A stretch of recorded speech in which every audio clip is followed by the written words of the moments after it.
కాపు reservation తొక్క పో చెయ్యను. అదేంటయ్యా మీరు చెప్పారు కదా పబ్లిక్లో 100 అంటాను పో.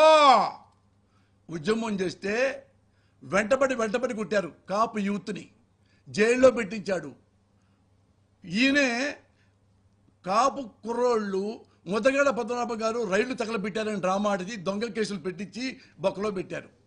ఎంత ఘోరంగా చేశారంటే ముద్దగడ పద్మనాభం గారిని ఆయన కుటుంబాన్ని మెడబెట్టి నెట్టి జైల్లో పడేశారు, తీసుకొచ్చి హాస్పిటల్లో పడేశారు పట్టుకొచ్చి.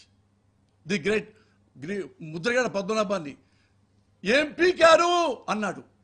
ముద్రగడ పద్మనాభం ఏం పీకాడు, ఇంకేదో అప్పుడప్పుడు అరుతుంటే కొన్ని కోట్లు పక్కన పడేసి కాపు నాయకుడిని కాపులతోనే అమ్మనాబోతులు తిట్టించినంత క్లెవర్ చంద్రబాబు నాయుడు. ఇదే కాపు జాతి కోసం తన ప్రాణాలు బలిపెట్టాడు ముద్రగడ పద్మనాభం గారు. రంగా గారు చనిపోతే కన్నీళ్లు పెట్టుకొని అప్పుడు మంత్రి ముద్రగడ గారు మంత్రి పదవి రాజీనామా చేసి రైలెక్కి కేరళంపూడి వెళ్ళిపోయాడు.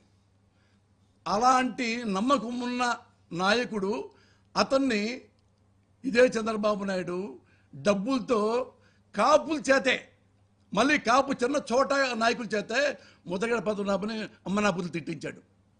ఇక నన్నెవడరా పీకేది?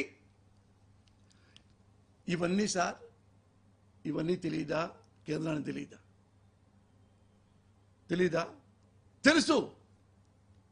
తెలుసు కానీ భయం. ఎందుకో తెలుసా? మోడీ నా జోలికి వచ్చావా? ఒకసారి వచ్చావు, అవినీతిపరుడు అన్నావు. ఏం చేశాను నిన్ను? మోడీ కేడి, నీ పెళ్ళామేంటి, నా పెళ్ళామేంటి? నువ్వు 2000 ముస్లిం సోదరుడిని చంపావు అన్ని అబద్ధం ఆడా, నువ్వు భయపడిపోయావు. అందుకని నా జోలికి రాడు. ఇంకేం చేశాను తెలుసా?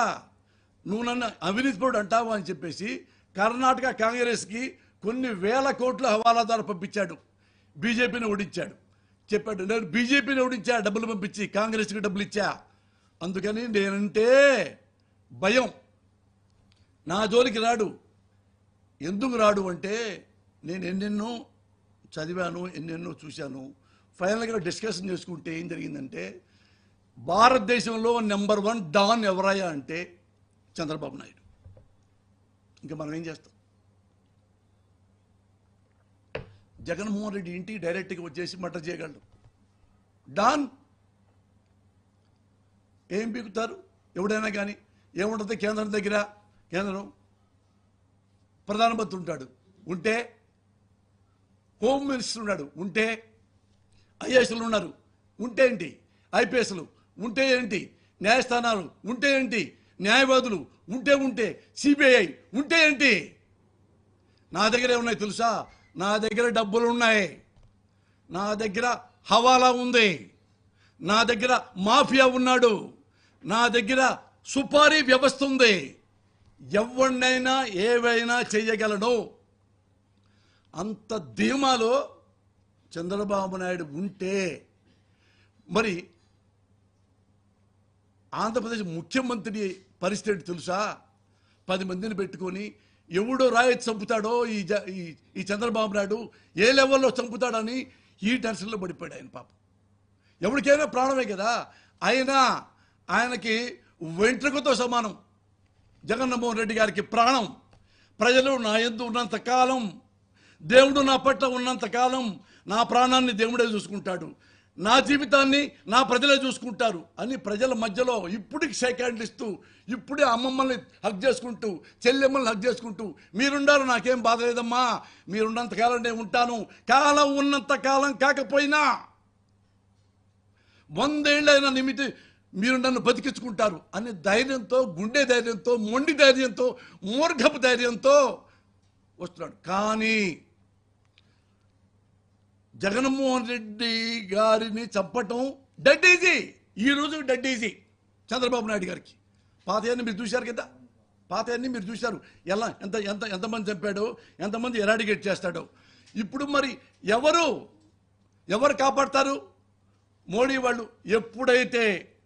ఎప్పుడైతే నరేంద్ర మోడీ గారు పబ్లిక్లో నారా చంద్రబాబు నాయుడు గారిని పెద్ద అవినీతిపరుడు అని మళ్ళీ ఆఫ్టర్ ఆల్ 2 ఎంపీల కోసం మళ్ళీ ఇదే చంద్రబాబు నాయుడు మేరా దోస్త్ దోస్త్ మేరా దోస్త్ అని పాట పాడుకుంటూ ఇద్దరు వాటేసుకుని ఇక్కడ ప్రెస్ మీట్ పెట్టారు. What a shame it is.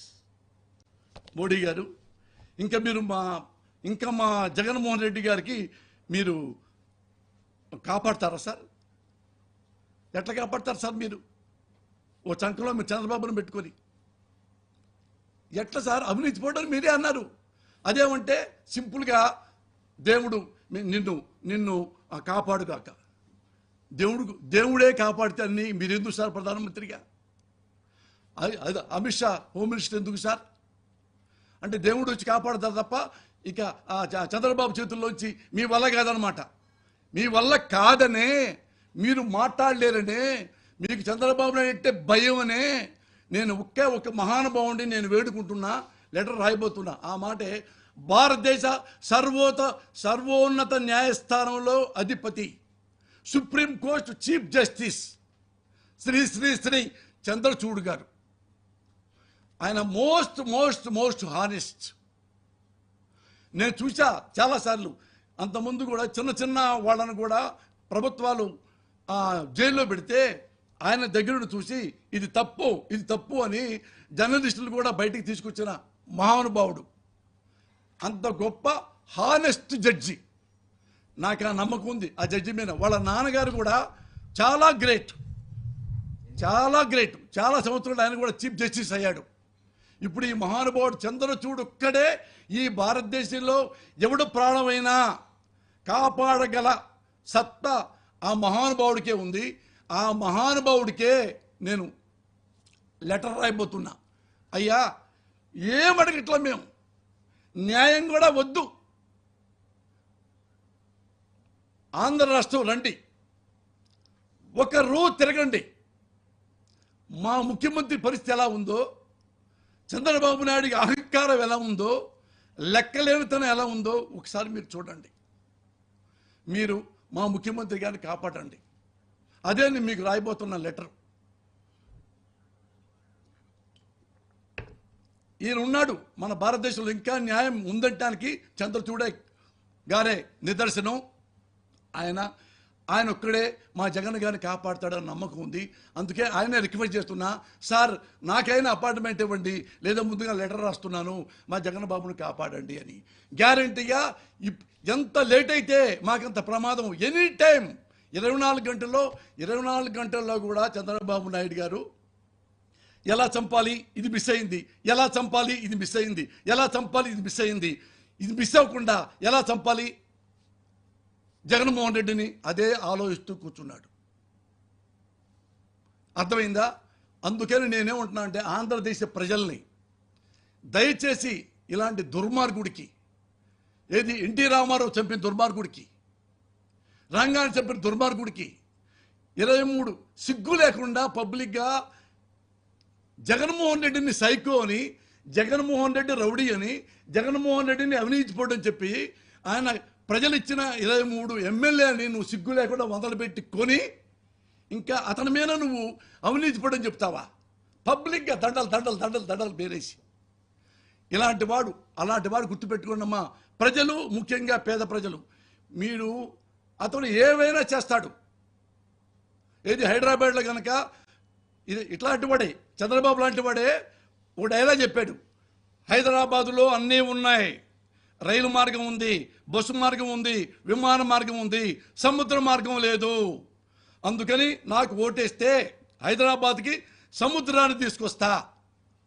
సముద్రాన్ని ఎలా తీసుకొస్తావురా నువ్వు అంటే, ఏమయ్యా 1947లో మనకి స్వతంత్రం లేదు, స్వతంత్రం తెచ్చుకోలేదా, అలాగే సముద్రాన్ని తెచ్చుకుంటా అన్నంత దుర్మార్గుడు నారా చంద్రబాబు నాయుడు. గుర్తుపెట్టుకో, ఏ ఒక్క హామీలు నమ్మొద్దమ్మా. మీరు జీవితకాలం సంతోషంగా ప్రశాంతంగా మీ ఇంటికే డైరెక్ట్గా మళ్ళా ఆడపడుచులు వాలంటీర్ల పేర, అన్నదమ్ములు మీ మనవళ్ళు వాలంటీర్స్ పేర మీ ఇంటికే వచ్చి మీ ఇంటికే డబ్బులు ఇస్తారు. మీరు జగన్మోహన్ రెడ్డి గారికే ఓటు వేయండి. ఆయన గెలిస్తేనే మీ జీవితాలు బాగుపడతాయి. ఎబోవ్ ఆల్ ముస్లిం సోదరులకు చెప్తున్నా, ముస్లిం సోదరులారా, నేను ఈ కులాల గురించి మతాల గురించి మీకు చెప్పదలుచుకోవాలా. భారతదేశం మొత్తం చూస్తున్నారు. ది గ్రేట్ చంద్రబాబు నాయుడు గురించి మొత్తం చూస్తున్నాడు. చంద్రబాబు నాయుడు మీ ముస్లిం సోదరులు ఎంతమంది ఎన్నిసార్లు మోసం చేశాడో మీరు గుర్తుంచుకోండి. చిన్న ఎగ్జాంపుల్ చెప్తా. ఆయన మీ మసీదుకి వచ్చాడు, మీ అందరిని కూర్చోబెట్టాడు. అల్లా సాక్షిగా చెప్తున్నా, నేను జీవితంలో బీజేపీతో కలవను అంటే మీ క్లాప్స్ కొట్టి అతను గెలిపించాడు. మళ్ళా సెకండ్ టైం మళ్ళా బీజేపీతో కలిశాడు, ఓడిపోయాడు. మళ్ళా వచ్చాడు అదే మసీద్కి. మసీదు అల్లా సాక్షిగా చెప్తున్నాను, తప్పైపోయింది, మళ్ళా వద్దనుకొని కూడా మళ్ళా బీజేపీతో కలిశాను, ఏదో రాష్ట్ర ప్రయోజనాలు కలిసి అనుకొని. కానీ వాళ్ళ దొంగలు, మతోన్మాదులు. ఈసారి నుంచి అసలు నేను బీజేపీ ముఖమే చూడను అని అయినా మళ్ళా పాపం ఆయన ఓట్లేశారు ముస్లిం సోదరులు. ఇప్పుడు మళ్ళీ డైరెక్ట్గా వెళ్ళిపోయి వాళ్ళ కాళ్ళ దగ్గర పడిపోయి మళ్ళీ పొత్తు పెట్టాడు. ఇలాంటి దుర్మార్గుడిని మీరు నమ్ముతారా? వాడు గుర్తుపెట్టుకోండి, ఈ ఆంధ్రదేశంలో ఎన్ని మసీదులు ఉన్నాయి, ఎన్నో దర్గాలు ఉన్నాయి. ఇతనే ఏం చేస్తాడు చెప్పంటారా? ఇప్పుడు ఎందుకంటే ఏ పొత్తులో ఉన్నాడు తెలుసుగా మీకు. ఏ పొత్తులో ఉన్నాడో అతను ఎలాంటి వాడంటే, చివరికి మీ మసీదు ఉందనుకోండి, ఆ మసీదు కింద 500 ఏళ్ల కిందట ఏ దేవుడు ఉన్నాడంట, ఆ మసీదు తీసేయండి అన్నా అనగలడు. అతనికి మనుషులంటే అసలు విలువే లేదు, దేవుళ్ళంటే గౌరవమే లేదు, పూజనీయ భావం లేదు. దయచేసి ప్రజలందరినీ ఆత్మబంధువులుగా భావించే జగన్మోహన్ రెడ్డి గారిని మీరు నమ్మండి, మీరు ఆదరించండి. అదే ఎప్పుడు నేను చెప్పదలుచుకున్నాను మీకు. ప్రతి యుగానికి ఒక రాక్షసుడు ఉంటాడు. హిరణ్యకశిపుడు, హిరణ్యాక్షుడు, మరొకడు ఉంటాడు. ఈ యుగానికి మనకి నారా చంద్రబాబు నాయుడు. ఎంత మోసం అంటే ఇతను ఇట్లా ఒక పేజీ తిప్పాడు, దాని మీద 3 బొమ్మలు వేసాడు. నరేంద్ర మోడీ హానెస్ట్ ఫెలో కదా, బొమ్మ వేసాడు. ఇప్పుడు కాదు, అప్పుడు నాకు తెలుసు అప్పుడు వేశాడు. పాపం మోడీ గారు హానెస్ట్ కాబట్టి జనం నమ్ముతారు. ఆ తర్వాత పవన్ కళ్యాణ్ కొత్తగా రాజకీయాల్లోకి వచ్చాడు కాబట్టి 2014లో ఫ్రెష్ అయ్యి కాబట్టి ఇంకా అతనికి కాపులు ఓట్లేస్తారని, సినిమా క్రేజ్ ఉందని అతన్ని పెట్టుకున్నాడు. లేకపోతే పెట్టుకుంటాడు, ఎందుకు పెట్టడం. తర్వాత ఈ ముగ్గురు వేసుకొని 600 పైచిలకు హామీలు మీకు ఇచ్చాడు. ఈ 600 హామీలు మీకు నెరవేరుస్తానమ్మా, రుణమాఫీ చేస్తానమ్మా, నిరుద్యోగ డబ్బులు ఇస్తానమ్మా, ఇంకోటి ఇస్తానమ్మా, మీరు మొత్తం చదవండి అమ్మా, ఇంకా టైం ఉంది, ఎలక్షన్ టైం ఉంది, ఇంకా ఓటింగ్ టైం ఉంది. ఈ పేదల్లో చదువుకున్న పిల్లలుగా ఉన్నారు కదా, ఇప్పుడు నాడు నేటికి వెళ్తున్నారు కదా, ఆ పిల్లల్ని ఇంట్లో కూర్చోబెట్టుకోండి. నారా చంద్రబాబు నాయుడు 2014 ఉంది కదా మేనిఫెస్టో, ఆ హామీల పత్రం, దాన్ని చదివించుకోండి. 1, 2, 3 చదివించుకోండి పిల్లలతో. ఒక్కొక్క లెక్కేసుకుంటే వెళ్ళండి. ఆ 600లో ఒక్క హామీ అయినా మీకు ఇస్తే నేను మిమ్మల్ని అడగను, ఇక పలానాడికి ఓటేయమని అడగను. ఒక్కటి కూడా వేయలా. దానికి ఎగ్జాంపుల్ చెప్పమంటారా? సాక్ష్యం నిజం చెప్పమంటారా? ఇప్పుడు అన్యాయంగా అడ్డదారుల్లో జగన్ని చంపలేకపోయాడు, ఎందుకైనా బెటర్ అని చెప్పి మళ్ళీ కొత్త హామీలతో వచ్చాడు. బస్సులో ఫ్రీ అంట. అమ్మా, మీరు ఇంట్లో పనులు గిల్లు మానేసేసి బస్సు ఫ్రీకి ఇచ్చాడని బస్సులో తిరుగుతుంటారా? బస్సులోకి తిరుగుతుంటారమ్మా మీరు? స్నానం చేసి మంచి బట్టలు కట్టుకొని ఏ తమ్ముళ్ళు అమ్మాలను పంపిస్తారా? బస్సుకి తిరిగిరా? దేనికి బస్సుకి తిరగాలి? ఎప్పుడో దేవుడి దగ్గరికి వెళ్తావు. ఒక్కసారి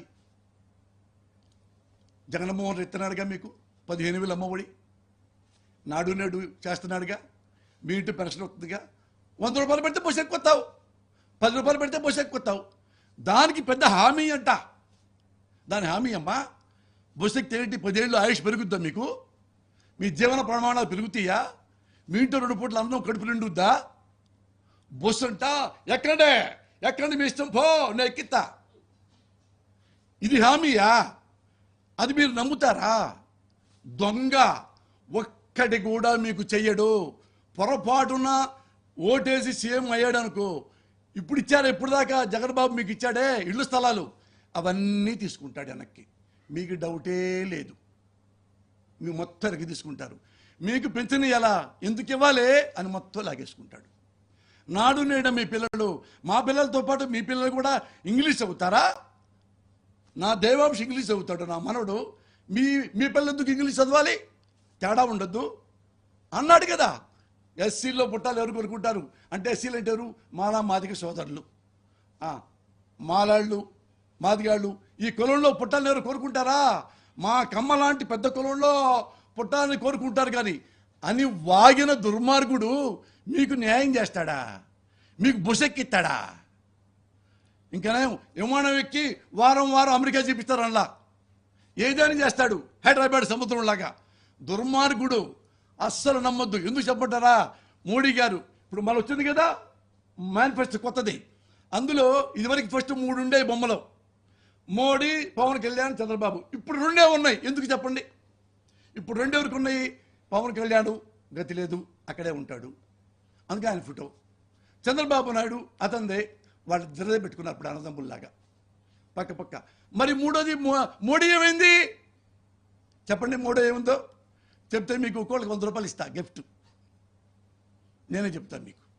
మీరు అమాయకులు, మీకు అన్నీ తెలియవు కదా, పేపర్ చదవలేరు కదా, అందుకని నేను చెబుతున్నానమ్మా. ప్రమాణ సాక్షిగా నేను మీకు ఎప్పుడూ నిజాలే చెప్తా. నాకే ఆశలు ఆశయాలు లేవు. నేను అన్నీ ఉన్నవాడిని, దేవుడు నా పెళ్ళాం బిడ్డలతో సంతోషంగా ఉన్నా. తల్లి సాక్షిగా మీకు ఎప్పుడు ఒక్క మాట కూడా అబద్ధాలు చెప్పి రాంగ్ రూట్ నేను పట్టించను తల్లి. ఎప్పుడైనా ఒక అబద్ధం ఆడా పోసానంటే వచ్చి చెప్పుతో కొట్టండి నన్ను. అది చెప్తున్నా. మోడీ గారు ఏమన్నారో తెలుసా? వచ్చే మేనిఫెస్టోలో నా బొమ్మ తీసేయమనో. ఆ దుర్మార్గుడు అన్ని రకాలు చెప్తాడు, చంద్రమండలంలో కూడా పంపిస్తానంటాడు. అలవి కాని హామీలు మొత్తం పెడతాడు. మీరు ఉన్నారు కదా ఇక్కడ, మీకు ఓ పని చేస్తానమ్మా, ఒక్కొక్క ఊరికి ఒక్కొక్క విమానం కొని పెడతా అని తిరుగుతూ ఉండండి అని కూడా చెప్తాడు. అందుకని ఈ దుర్మార్గుడి గురించి నాకు వద్దు. అందుకని ఏమయ్యా నారా చంద్రబాబు నాయుడు, నీ మేనిఫెస్టోలో నా ఫోటో తీసేయి, నా పరువు పోయిద్ది. నువ్వెట్టు హామీలు ఇవ్వలేవు, పోయినసారి కూడా ఇవ్వలేదు, అన్పాపులర్ అయిపోయా. నా జీవితాన్ని నాశనం చేయకు, మా బీజేపీని నాశనం చేయకు. నువ్వు చావు, ఏం చేస్తావు? నీ బొమ్మ వేసుకో, నా బొమ్మ మాత్రం వేయద్దు. వార్నింగ్ ఇస్తే గతి లేక మోడీ గారి బొమ్మ. మోడీ గారు ఎట్లా తెలివితేటలుగా రియలైజ్ అయ్యారో మీరు అలాగే రియలైజ్ అవ్వండి. మోడీ గారు ఎంత తొందరగా బుద్ధి తెచ్చుకున్నాడో మీరు కూడా అంత జ్ఞానం కలిగి ఉండండి, చాలా జాగ్రత్తగా ఉండండి. ఇది ఎబో వాళ్ళు వాడు వచ్చాడు, వాడెవడో కోమటి జయరామ్ అంట, ఎన్ఆర్ఐ అంట, కమ్మ నాయకుడు అంట. వాడు టీవీలో ఏమన్నాడు తెలుసా అమ్మా? ఈ పేదాళ్ళు ఎదవలు వాడికే ఓటేస్తారు, వాళ్ళని డబ్బులతో కొనాలి పేదోళ్ళని. ఒక 5 ఇళ్ళని 2 లక్షలు 3 లక్షలు వాళ్ళ మొఖాన్ని కొట్టేస్తే మనకే ఓట్లేస్తారు. అంటే వాడికి ఎంత చీప్ ఒపీనియన్ అమ్మా పేదల పట్ల. ఈ పేదలకి నీతి లేదా?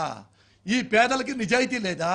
నాడు నేడు ఇన్ని పథకాలు పొంది జగన్ గారు ఇస్తుంటే ఇన్ని పథకాలు పొందిన తర్వాత కూడా చంద్రబాబు ఓటేయాలా? లంచం ఇస్తాడా?